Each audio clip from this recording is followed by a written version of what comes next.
Break के बाद आपका स्वागत है। चर्चा हम कर रहे हैं और ये जो आंकड़े हैं ये डराने वाले हैं। जिस तरीके से ये बच्चों की तस्करी हो रही है और जो मामले सामने आए वो तो हमने देखे ही, लेकिन उसके बाद जो आंकड़ा है वो बड़े सवाल करता है। हिंदुस्तान जैसे विशाल देश में जिस तरीके से बच्चे गायब हो रहे हैं, क्या कुछ किया जाता है, ये गंभीर सवाल है। हमारे साथ एपी सिंह भी जुड़ गए हैं, अधिवक्ता सुप्रीम कोर्ट से।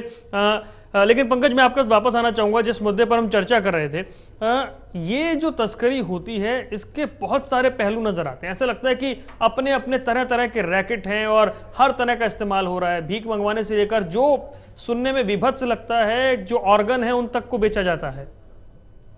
हाँ, ये बात बिल्कुल सही है कि जो तस्करी का, जैसे जाहिर सी बात है कि अगर तस्करी हम कर रहे हैं तो क्यों कर रहे हैं, उसका ऑब्जेक्ट क्या है जी। जाहिर सी बात है कि सारे लोग पैसे कमाने के लिए और अधिक लाभ प्राप्त करने के लिए करते हैं।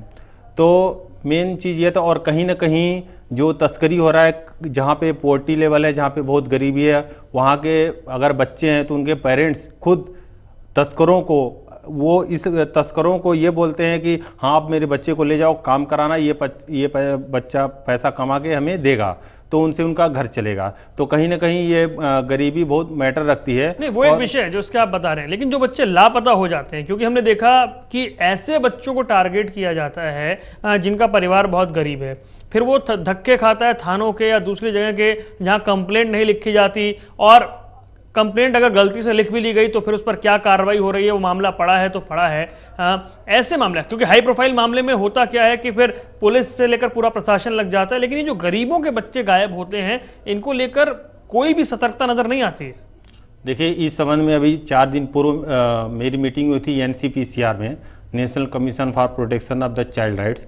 वहाँ के चेयरपर्सन से मेरी बात हुई थी, तो इस संबंध में भी कानून बन रहा है और ये बेगिंग एक्ट 76 से बना हुआ है। तो उसमें इस चीज़ के लिए प्रावधान किया गया है कि जो बच्चे भीख मांगते हैं, बहुत सारे ऐसे बच्चे भी हैं जो फैमिली के साथ बेगिंग करते हैं, भीख मांग रहे हैं, तो उसके लिए कानून बनाएगा, उनको भी वैसे ही ट्रीट किया जाएगा। जो मतलब कि जो इम्प्रिजमेंट है, जो उनकी सजा है, तो उनके साथ भी वैसा ही ट्रीट किया जाएगा जैसे एक प्रोफेशनल व्यक्ति अगर उनके साथ कोई सेक्सुअल एब्यूज कर रहा है या फिर इस तरह का एक्सप्लॉइटेशन कर रहा है, अदर व्यक्ति जो पैसा कमाने के उद्देश्य से कर रहा है, और तो वही सजा जो है उनके माँ बाप को भी दिया जाएगा अगर वो अपने बच्चों के साथ ऐसा कर रहे हैं। जी। एपी सिंह, आपको क्या लग रहा है कि ये जो मानव तस्करी का मकड़ जाल है, क्योंकि अब इसके आंकड़े डरा रहे हैं इस देश में, जिस तरीके से फैल गया है, बढ़ गया है, विदेशों तक में बच्चे बेचे जा रहे हैं और हिंदुस्तान में तो क्या कुछ हो रहा है पता नहीं लगता है। बच्चे कहाँ जाता है पता लगता है कि जो उन्हें खेतों में काम कराने के लिए बेच दिया गया, फिर वो वहां से निकल ही नहीं सकते हैं। स्थिति भयानक है। नहीं, ये बहुत लंबे समय से हो रहा है, दुख की बात है। हमारा देश में ये बहुत दिनों से हो रहा है, और यहाँ तक यहाँ के बच्चे जो अरब कंट्रीज हैं वहाँ जाते हैं। मैं आपको बताऊं, अरब कंट्रीज में यहाँ के बच्चे किस लिए ले जाते हैं, वहाँ घोड़े की दौड़ होती है, वहाँ उस पर उसको बांध देते हैं। घोड़ा नहीं, सॉरी, ऊंट की दौड़ होती है। ऊंट की दौड़ में क्या होता है, बच्चे को बांध दिया जाता है, बच्चा रोता है तो ऊंट दौड़ता है और दौड़ता है, रेस। मतलब समझिए आप किस तरह से एक बालपन को, किस तरह से बचपन को, किस तरह से किस कार्य के लिए प्रयोग किया जा रहा है। कितना दुखद है, मनोरंजन के लिए उसके जीवन के साथ खिलवाड़ किया जाता है। कितने बच्चे उस दौड़ में, ऊंट दौड़ में मर जाते हैं, वो बंधे हैं, उनकी बॉडी मिलती है। तो ये चीजें हैं और इस तरह से पहले से चला। लेकिन सरकार, भारत सरकार और भारत सरकार का गृह मंत्रालय और बाल संरक्षण न्यायालय और juvenile justice board, observation home, और बहुत अच्छी बात है इस समय आदरणीय मेनका गांधी जी हैं, उसकी मंत्री हैं, उनके पास मिनिस्ट्री है।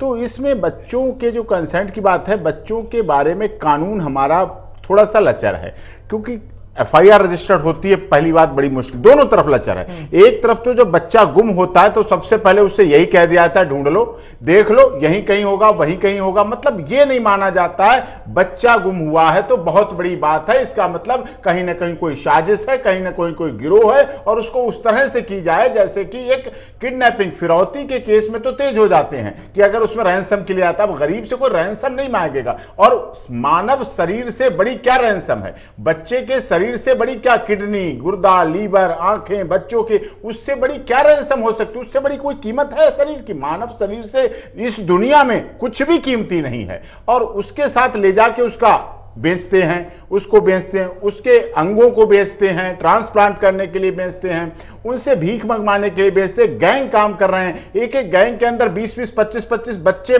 पकड़े जाते हैं, हाथ तोड़ देते हैं, पैर तोड़ देते हैं, उन्हें डराते रहते हैं, उन्हें देखते रहते हैं, उन्हें वॉच करते रहते हैं रेड लाइट। आप दिल्ली देश की राजधानी है और इसमें कोई ऐसा मंत्री, कोई ऐसा मिनिस्टर, सांसद, अधिकारी, जस्टिस, मतलब न्यायविद, कोई ऐसा व्यक्ति नहीं जो यहां की सड़कों से नहीं निकलता है और यहां के चौराहों से नहीं वाकिफ। छोटे छोटे बच्चे सर्दियों में, गर्मियों में, पूस की रात में पड़े हैं सड़कों पे, गर्मियों में तप रहे हैं, भीख मांग रहे हैं। उन ऐसा नहीं है कि उन्हें शौक है भीख मांगने का शौक किसी को नहीं, लेकिन वो ऐसे नियंत्रण में है, ऐसे जाल में है, ऐसे आपराधिक हाथों में है कि उन्हें डर है कि अगर हम इस चौक से हटके दूसरी जगह कहीं चले गए, भाग गए, तो हमें पकड़ के मारा जाएगा। एक हाथ पहले तोड़ दिया गया, अब की दूसरा हाथ तोड़ दिया जाएगा। कमी कहां है? कमी कहां है?